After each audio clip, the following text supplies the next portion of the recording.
झालं महिला मंडळ मला सांगा, आपल्या भावाचं ना आपलं किती वेळा भांडण झालं? काही सीमा आहे आपल्या भावाचं ना आपलं लहानपणी भांडण कसं व्हायचं? पूर्ण कोणत्या ग्लासात चहा प्यायचा? भांडण, लगेच भांडण. कोणत्या बादलीत आंघोळीला पाणी घ्यायचं? भांडण. आईच्या कोणत्या बाजूने झोपायचं? भांडण. कारण झोपताना आपली आई आपल्याच बाजूने, म्हणजे तोंड आपल्या बाजूने पाहिजे. कोणता डबा घ्यायचा, कोणता शर्ट घालायचा, कोणती चप्पल घालायची? भांडण.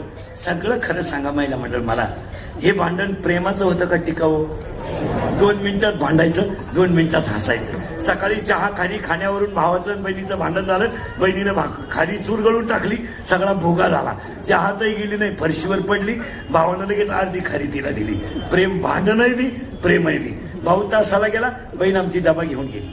9वीला होती बहीण, भाऊ 10वीला होता. शाळेच्या ग्राउंड मध्ये मस्तपैकी बहिणीनं भावानं डबा बसून खाला.